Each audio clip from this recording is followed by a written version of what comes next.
प्रिय बच्चों, सुप्रभात। आज दसम के हिंदी व्याकरण के अंतर्गत हम सभी समास का अध्ययन करेंगे। अपने हिंदी व्याकरण में एक प्रकरण समास का रहता है, तो उन समास के अंतर्गत सर्वप्रथम हम समास को ये समझेंगे, समास कहते किसे हैं। तो समास की परिभाषा यहाँ दी जा रही है, इसको सुनेंगे। दो या दो से अधिक शब्दों के मेल को समास कहते हैं। अर्थात जहाँ पर दो शब्दों को जोड़ करके एक नया शब्द बनाया जाता है, उसे समास कहते हैं। आपने संधि भी पढ़ी होगी। संधि में क्या होता है कि संधियों में वर्णों का मेल होता है और समास में शब्दों का मेल होता है। तो ये ध्यान रखना है कि जहाँ पर दो शब्द मिलते हैं, दो शब्दों को मिलाकर के कोई नया शब्द बनता है, तो उसको सामासिक शब्द कहते हैं। अर्थात शब्दों से मिले हुए योग को हम समास कहते हैं। समास की परिभाषा अभी आपने देखी। इसके आगे हम देखेंगे कि समास के 6 भेद होते हैं। ये समास के प्रकार हैं। पहला है तत्पुरुष समास, दूसरा कर्मधारय समास, तीसरा है द्वंद्व समास, चौथा अव्ययीभाव समास, द्विगु समास और बहुब्रीहि समास। बच्चों, ये 6 समास होते हैं, लेकिन तत्पुरुष समास और अव्ययीभाव समास का अध्ययन हमने नवम में किया है। अपने दसम के कोश में केवल 4 समास हैं: कर्मधारय समास, द्वंद्व समास और द्विगु समास और बहुब्रीहि समास। इसलिए देखना तो एक बार सभी को है, लेकिन मुख्य रूप से हमको इन 4 समासों का ही विस्तार से अध्ययन करना है। देखेंगे, ये तत्पुरुष समास है, जिसका अध्ययन हम नवम में कर चुके हैं, इसलिए बहुत ज़्यादा इसकी गहनता से अध्ययन नहीं करेंगे। इसके भी तत्पुरुष समास के भी अनेक भेद होते हैं, लेकिन इनको हमें पढ़ने की बहुत आवश्यकता नहीं है। इसलिए तत्पुरुष समास से हम आगे बढ़ करके कर्मधारय समास पे आते हैं। कर्मधारय समास जिस समास में दोनों पदों के बीच विशेषण विशेष्य अथवा उपमान उपमेय का संबंध होता है और दूसरा पद प्रधान होता है, उसे कर्मधारय समास कहते हैं। सरल शब्दों में ऐसे समझेंगे कि जहां पर किसी समास का पहला पद विशेष, तो कर्मधारय समास हम सभी बच्चे अभी देखेंगे कि जिस समास में दोनों पदों के बीच विशेषण विशेष अथवा उपमान उपमेय का संबंध होता है और दूसरा पद प्रधान होता है, उसे कर्मधारय समास कहते हैं। तो विशेषण और विशेष तो हम जानते ही है, पहले अध्ययन किया होगा कि किसी व्यक्ति वस्तु अथवा स्थान की विशेषता बताने वाले शब्द को विशेषण कहते हैं। और विशेष दूसरा शब्द जो होता है उसको संज्ञा कह सकते हैं। जैसे कहा जाए काले मेघ, तो काला शब्द जो है वो विशेषण हो गया और मेघ जो है वो विशेष्य हो गया। तो इस प्रकार जिसका पहला पद विशेषण से युक्त होता है अथवा उपमेय उपमान से युक्त होता है और दूसरा पद उपमेय होता है, वहाँ कर्मधारय समास होता है। कुछ उदाहरणों के माध्यम से हम कर्मधारय समास को भली प्रकार समझेंगे। पहले उपमान और उपमेय का संबंध देखेंगे। इसमें पहला उदाहरण दिया है मृग नयन।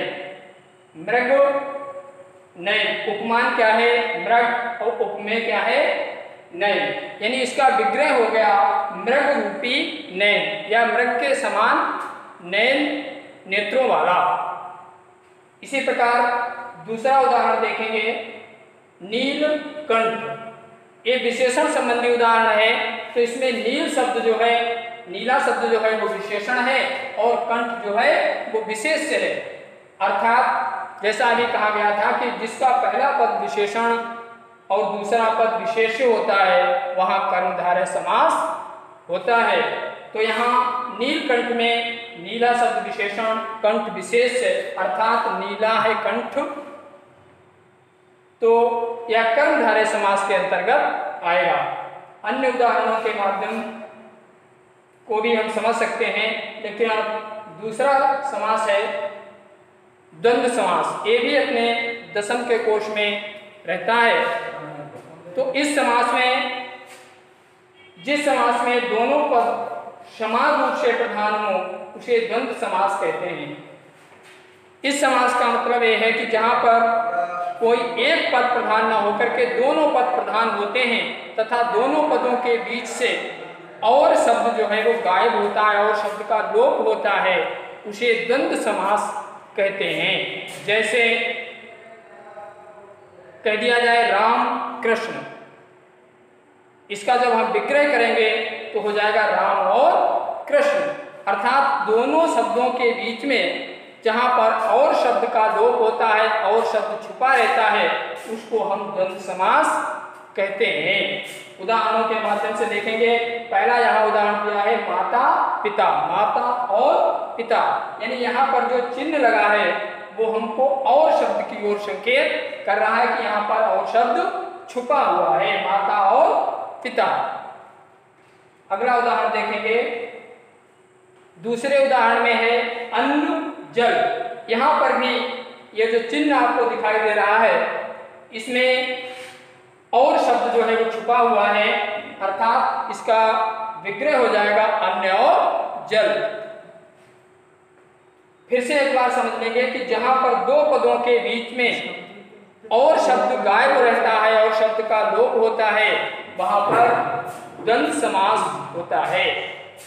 इसके अतिरिक्त भी हम कुछ अन्य उदाहरण ले सकते हैं, जैसे राजा रानी। इसका जब हम विग्रह करेंगे तो हो जाएगा राजा और रानी।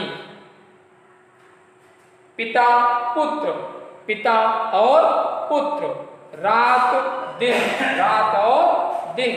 इस प्रकार से अनेक उदाहरणों का आश्रय लेकर के हम इस द्वंद्व समास को भली प्रकार समझ सकते हैं कि द्वंद्व समास में जिन दोनों पदों के बीच में और शब्द का लोप रहता है वहां पर द्वंद्व समास होता है। आगे चलेंगे। अगला उदाहरण है इसमें भाई बहन, भाई और बहन, भाई बहन, भाई और बहन। यहाँ पर भी इस शब्द को हम देख रहे हैं कि इस चिन्ह के माध्यम से कि यहाँ पर और शब्द जो है वो छुपा हुआ है और शब्द का लोप है। तो फिर से उसी बात को दोहराना है कि जहाँ पर दो पदों के बीच में और शब्द का लोप होता है और शब्द गायब रहता है उसको हम भली प्रकार पहचान लेंगे कि यहाँ पर द्वंद्व समास है। आगे बढ़ते हैं। आगे अगला उदाहरण आया राधा कृष्ण। तो इसका विग्रह अपने आप करेंगे राधा और कृष्ण, अर्थात यहाँ पर राधा और कृष्ण के बीच में और शब्द छुपा हुआ है। तो इस प्रकार धनी प्रकार हम द्वंद्व समास को समझ सकते हैं। आगे बढ़ते हैं। अगला आया अव्ययी भाव समास। अब अव्ययी भाव समास को हमको भली प्रकार समझने की आवश्यकता नहीं है क्योंकि हम नवम में इसको पढ़ चुके हैं, इसलिए इससे आगे बढ़ते हैं। ये सब अव्ययी भाव समास के उदाहरण हैं, इनको बहुत गहनता से जानने की आवश्यकता नहीं है। अगला जो समास आता है द्विगु समास। ये द्विगु समास जो है अपने दशम के कोश में रहता है, तो इसको हम भली प्रकार समझेंगे। परिभाषा पहले देखेंगे। जिस समस्त पद में प्रथम पद संख्यावाची और द्वितीय पद संज्ञा होता है, साथ ही प्रथम पद के योग से समस्त पद समूहवाद बन जाता है, वहां द्विगु समास कहलाता है। सरल शब्दों में इसको हम कह सकते हैं कि जिस सामासिक शब्द का पहला पद गिनती से प्रारंभ होता है, संख्या से प्रारंभ होता है, तो इसकी ये पहचान है कि जिस सामासिक शब्द का पहला पद संख्यावाचक है, गिनती से प्रारंभ होता है, तो हम उसको आसानी से समझ लेंगे कि हम यहाँ पर द्विगु समास का अध्ययन कर रहे हैं। उदाहरणों के माध्यम से देखेंगे। त्रिभुज, त्रि माने तीन और भुज माने भुजाएं, अर्थात तीन भुजाओं का समूह। तो इसमें त्रि जो है तीन, तीन का मतलब तीन, अर्थात पहला पद जो है इसका संख्यावाचक हो गया। जहां पर पहला पद संख्यावाचक होता है, अभी बताया कि वहां पर द्विगु समास होता है। लेकिन कभी कभी अपवाद रूप में ऐसा नहीं भी होता है कि पहला पद संख्यावाचक होते हुए भी वहां पर द्विगु समास नहीं होता है। वो विग्रह के आधार पर, उसके अर्थ के आधार पर उस समास का नाम होता है। जैसे हम कह सकते हैं त्रिनेत्र, त्रि माने तीन, नेत्र यानी इसमें भी पहला पद संख्यावाचक है, लेकिन ये द्विगु समास का उदाहरण नहीं होगा। क्यों? क्योंकि जब हम इसका विग्रह करेंगे तो हो जाएगा तीन है नेत्र जिसके, अर्थात वहां पर बहुब्रीहि समास होता है। ऐसे कह सकते हैं दशानन, दस हैं आनन जिसके, अर्थात रावण, ये भी बहुब्रीहि समास का उदाहरण है। अर्थात पहला पद तो संख्यावाचक है, लेकिन फिर भी वह द्विगु समास का उदाहरण नहीं है। इसलिए विग्रह के आधार पर हम उस समास को निर्धारित करते हैं कि यहाँ पर द्विगु समास है या बहुब्रीहि समास है। तो पहचान यही है कि जिस समास का पहला पद संख्यावाचक होता है उसको हम द्विगु समास की श्रेणी में मानते हैं। आगे बढ़ते हैं। अगला उदाहरण आता है सप्त ऋषि। सप्त माने सात, ऋषि अर्थात सात ऋषियों का समूह। इसमें सात जो है क्या है? संख्या, और ऋषि जो है वो हमको समूह का बोध करा रहा है, इसलिए सात ऋषियों के समूह, पहला पद संख्यावाचक होने के कारण बच्चों यह भी द्विगु समास का उदाहरण है। अब हमारे ध्यान में आ चुका होगा कि जिस समास का पहला पद संख्या से प्रारंभ होता है, गिनती से प्रारंभ होता है, उसको हम द्विगु समास कहते हैं। आगे बढ़ते हैं। पंचतंत्र, पंच माने पांच, तंत्रों का, और तंत्र शब्द जो है हमको समूह का बोध करा रहा है, अर्थात पांच तंत्रों का समूह। तो पांच क्या है? गिनती, इसलिए पहला पद संख्यावाचक होने के कारण हमारा ये समासिक शब्द जो है पंचतंत्र कौन से समास के अंतर्गत आएगा? द्विगु समास के अंतर्गत। अगला उदाहरण आया है तिरंगा। ती माने तीन, रंगा यानी रंगों का समूह, तीन रंगों का समूह। तो इस उदाहरण में भी हमको पहला पद संख्या की ओर संकेत करता है, अतः यहाँ पर द्विगु समास है। इस प्रकार से अन्य उदाहरणों को भी हम समझ सकते हैं, जैसे चौराहा, पंचवटी, नवरत्न। इन सब में जिसमें पहला पद संख्या से प्रारंभ होता है, गिनती से प्रारंभ होता है, जो वहां पर द्विगु समास होता है। अब हमको समझने में एक कठिनाई नहीं होगी जब हमारे सामने कोई उदाहरण लिख करके आएंगे, और परीक्षा में हमारी जो दसम के हैं बच्चों इसी प्रकार से आते हैं। कुछ शब्द दिए होते हैं, कुछ शब्द दिए होते हैं, उनमें से हमको ये पहचानना होता है कि इस सामासिक शब्द में कौन सा समास है, और उसका विग्रह हमको करना पड़ता है। तो अभी तक हमने तीन समासों को समझ चुके हैं। पहला कर्मधारय समास, इसमें क्या था कि पहला पद विशेषण, दूसरा पद विशेष अथवा उपमान और उपमेय से प्रारंभ होता है, वहां पर कर्मधारय समास होता है। दूसरा समास हमने अध्ययन किया अभी द्वंद्व समास। द्वंद्व समास में क्या था कि जहां पर दोनों पदों के बीच में और शब्द का लोप रहता है वहां द्वंद्व समास होता है। और तीसरे में जो अभी हम इस समय अध्ययन कर रहे हैं द्विगु समास का, इसकी ये पहचान ध्यान में रखनी है कि जहां पर पहला पद गिनती से प्रारंभ होगा, संख्या से प्रारंभ होगा, तो वहां पर द्विगु समास होगा। आगे बढ़ते हैं। अगला समास चौथा आया बहुब्रीहि समास। तो बच्चों बहुब्रीहि समास की परिभाषा देखेंगे, जिस समास में ना तो पूर्व पद प्रधान होता है और ना उत्तर पद प्रधान होता है, बल्कि दोनों पद मिलकर किसी अन्य पद की ओर संकेत करते हैं, उसे बहुब्रीहि समास कहते हैं। सरल शब्दों में समझेंगे, जहां पर लिखे हुए पदों का अर्थ ना लेकर एक अलग अर्थ लिया जाता है, किसी विशेष व्यक्ति की ओर संकेत किया जाता है, वहां पर बहुब्रीहि समास होता है। अर्थात जहां पर जो पद लिखा है उन पदों का अर्थ ना लेकर के कोई अन्य अर्थ लेते हैं, उसको हम बहुब्रीहि समास कहते हैं। जैसे पहला उदाहरण बच्चों दिया है लंबोदर। लंब माने लंबा और उदर माने पेट, तो इसका शाब्दिक अर्थ हो गया लंबा पेट। लेकिन यहाँ पर इन पदों का अर्थ ना लेकर के किसी विशेष व्यक्ति की ओर संकेत होता है तो बहुब्रीहि समास होता है।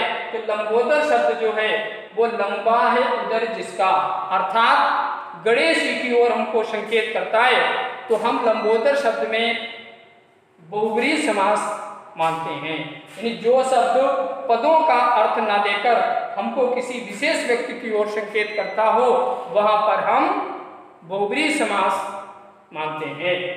आगे बढ़ते हैं। दशानन। दशानन का शाब्दिक अर्थ हो गया 10, आनन माने होता है सिर, अर्थात 10 सिर।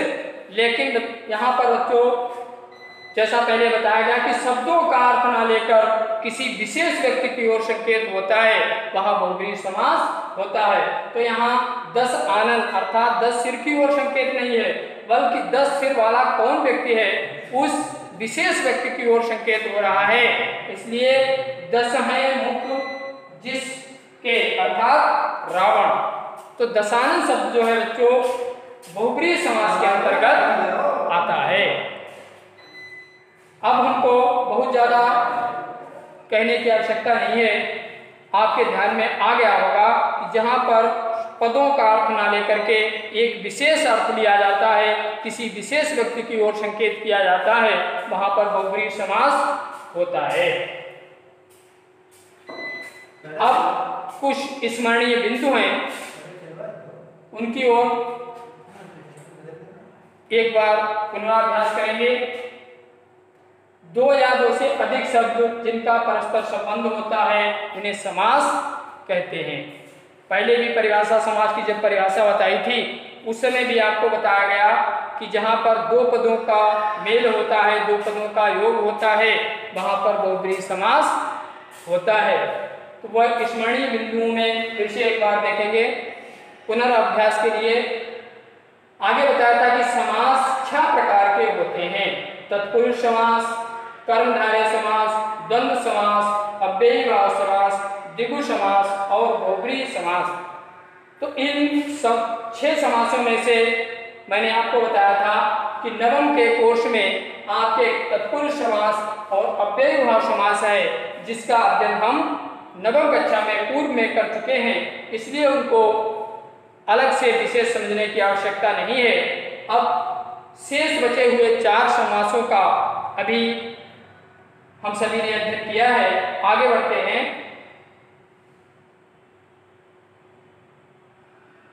जिस समास में ना तो पूर्व पद प्रधान होता है और ना उत्तर पद प्रधान होता है उसे क्या कहते हैं? अभी बताया गया बच्चों कि जिस समास में कोई भी पद प्रधान ना हो वहां पर कौन सा समास होगा। आपके अभ्यास के लिए आप भी अपना जरा दिमाग लगाएंगे, उत्तर भी आपको यहाँ दिखाया जाएगा, लेकिन कुछ आप तब तक अपने दिमाग पर जोर डालिए। जैसा अभी अध्ययन कराया गया उसको एक बार ध्यान में रखते हुए समास की पहचान करनी है कि जिस समास में ना तो पूर्व पद प्रधान होता है और ना उत्तर पद प्रधान होता है उसे क्या कहते हैं।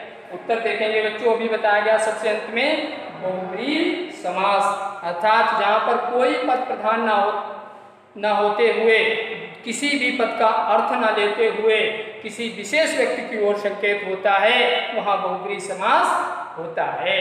ये अभी अध्ययन कर चुके हैं और शायद आप लोगों ने भी अपना उत्तर पहले से ढूंढकर मन में सोच लिया होगा। आगे बढ़ते हैं। निम्नलिखित प्रश्नों के उत्तर दीजिए। 10 मुख हैं जिसके, इसका समस्त पद क्या होगा? बच्चों जरा ध्यान लगाएंगे। 10 मुख हैं जिसके, इसका समस्त पद क्या होगा? आप कोशिश करके समझने का प्रयास करेंगे। अभी समासों का अध्ययन करते हुए अंत में मैंने बताया था, तो उत्तर भी देख लेंगे। इसका होगा दशानन। आगे क्या है? समास विग्रह के अनुसार लंबोदर किसे कहते हैं? समास विग्रह के आधार पर लंबोदर किसे कहते हैं? उदाहरणों को समझाते समय मैंने आपको बताया था कि जहां पर पदों का अर्थ न लेकर विशेष अर्थ लिया जाता है बच्चों, वहां पर कौन सा समास होता है? बहुब्रीहि समास। तो यहाँ पर लंबोदर किसके लिए कहा गया है? गणेश के लिए। लंबा है उदर जिसका। आगे शब्द दिया है त्रिभुज। त्रिभुज शब्द का समास विग्रह क्या होगा? तो बच्चों ध्यान करेंगे। अभी आपको समासों का अध्ययन कराया गया, तो उसमें बताया गया कि जिसका पहला पद संख्यावाचक होता है, गिनती से प्रारंभ होता है, उसको द्विगु समास कहते हैं। तो इस शब्द में त्रि शब्द संख्या 3 की ओर संकेत करता है, और भुज शब्द हमको समूह की ओर संकेत करता है। अर्थात 3 है भुजाएं जिसकी, 3 भुजाओं वाला या 3 भुजाओं का समूह। तो यहाँ पर समास कौन सा हो जाएगा?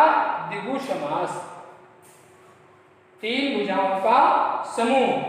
तो ये द्विगु समास का उदाहरण है बच्चों।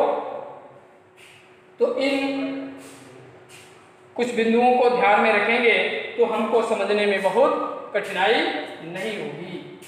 आगे बढ़ते हैं। जिस समास पद में प्रथम पद संख्यावाची और द्वितीय पद संज्ञा होता है, साथ ही प्रथम पद के योग से समस्त पद समूहवाची बन जाता है, वह क्या कहलाता है? वैसे तो ये आपके अभ्यासकार के लिए है, लेकिन यहाँ इसका कुछ वर्णन जो है पहले कर चुके हैं। एक बार पुनः उसको समझेंगे ध्यान में लेकर के कि जहाँ पर पहला पद संख्यावाचक और दूसरा पद जो है किसी समूह की ओर संकेत करता है, वहां द्विगु समास होता है। और अगले अभ्यास कार्य में है, जिस समास में पहला पद प्रधान और अव्यय होता है वह क्या कहलाता है? बच्चों ये अव्ययी भाव समास होता है, लेकिन जैसा बता चुके हैं इसका अध्ययन हम नवम की क्लास में कर चुके हैं। उत्तर अव्ययी भाव समास आया है। अगले अभ्यास कार्य में है, वाक्य में प्रयुक्त समास का नाम लिखिए। हमें माता पिता की सेवा करनी चाहिए। तो यहाँ पर बच्चों अभी हमने जो 4 समास आपको पढ़ाए हैं, तो आपको ये पहचानना है कि माता पिता शब्द में कौन सा समास होगा। जैसा बताया था कि यहाँ पर जो चिन्ह दिखाई दे रहा है, इसमें और शब्द जो है वो छुपा हुआ है। इसका हम जब विग्रह करेंगे तो हो जाएगा माता और पिता। और ये भी बताया था कि जहाँ पर और शब्द का लोप होता है और शब्द दोनों पदों के बीच से गायब होता है, तो वहां पर द्वंद्व समास होता है। तो हम द्वंद्व समास को ठीक करते हैं, देखते हैं सही है जी, हमारा द्वंद्व समास बिल्कुल सही है। इस प्रकार के अन्य उदाहरण भी आप लोग खोजकर अपना स्वयं अध्ययन कर सकते हैं। बच्चों अभी हमने इस व्याकरण के अंतर्गत समासों का अध्ययन किया। उसी व्याकरण के अंतर्गत एक टॉपिक अपना पर्यायवाची शब्दों का रहता है, तो अब हम कुछ पर्यायवाची शब्दों का भी अध्ययन करेंगे। तो एक बार पर्यायवाची होता क्या है, किसे कहते हैं पर्यायवाची, इसको समझेंगे।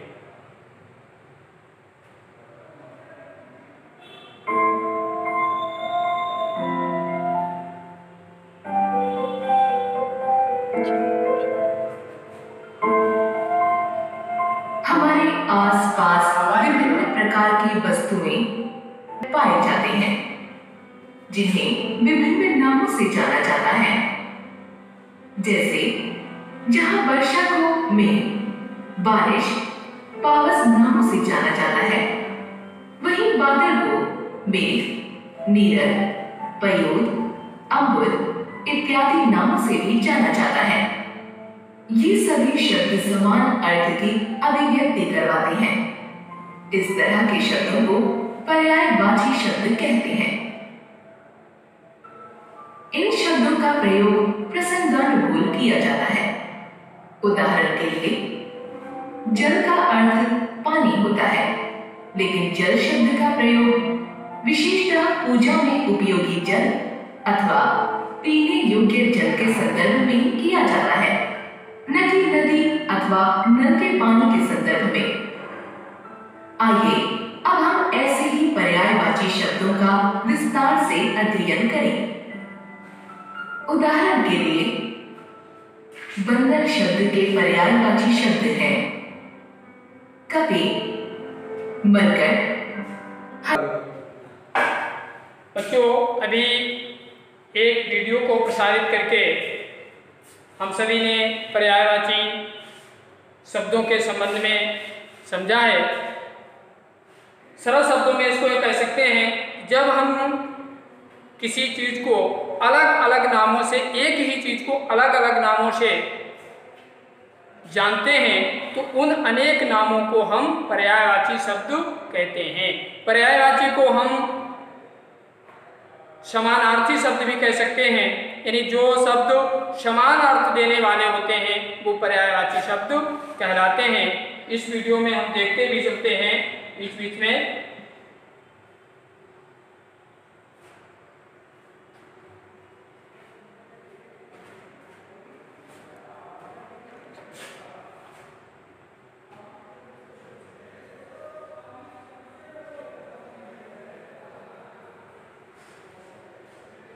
कुछ शब्द यहाँ पर आ रहे हैं, वीडियो को देखते जाएंगे।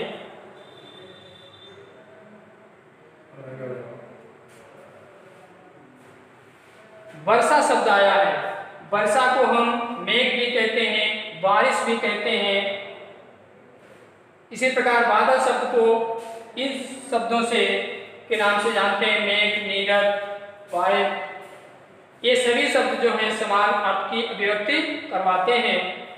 तो अब हम कह सकते हैं कि जो शब्द हमको समान रूप से एक ही शब्द का आभास कराते हैं, एक ही चीज का ज्ञान कराते हैं, उन सभी शब्दों को हम पर्यायवाची शब्द कहते हैं।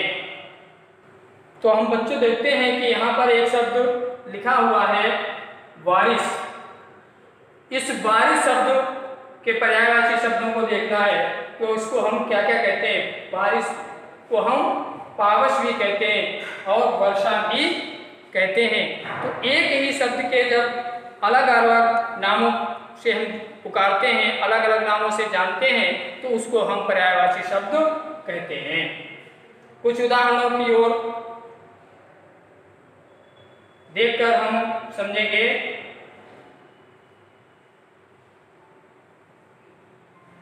अग्नि के पर्यायवाची शब्द हैं। तो बच्चों, पर्यायवाची शब्द किन्हें कहते हैं ये हम लोग शायद समझ गए होंगे। अब कुछ अन्य उदाहरणों के हम देख करके समझ सकते हैं कि पर्यायवाची शब्द जैसे दिन। दिन शब्द को हम दिवस भी कहते हैं, बासर भी कहते हैं, बार भी कहते हैं। इसलिए यह सभी शब्द जो हैं दिन के पर्यायवाची हैं। उसी प्रकार से चंद्रमा। चंद्रमा शब्द को हम शशि भी कहते हैं, मयंक भी कहते हैं, राकेश भी कहते हैं। तो यह सारे शब्द जो हैं वो चंद्रमा के पर्यायवाची होंगे। सूर्य। सूर्य को भी हम अलग अलग नामों से जानते हैं, दिनकर, दिवाकर, भास्कर। तो ये सभी शब्द जो हैं वो सूर्य के पर्यायवाची कहलाते हैं। तो इस प्रकार हम समझेंगे कि जिन शब्दों के माध्यम से हम किसी एक ही वस्तु को अलग अलग नामों से जानते हैं, उन सभी को हम पर्यायवाची शब्द कहते हैं। आज के लिए बस यहीं तक अध्ययन करना है। आगे अगर कभी अवसर मिलता है तो आपसे पुनः मिलकर के आगे का जो प्रकरण रहेगा उसका अध्ययन हम सभी लोग करेंगे। धन्यवाद, नमस्कार।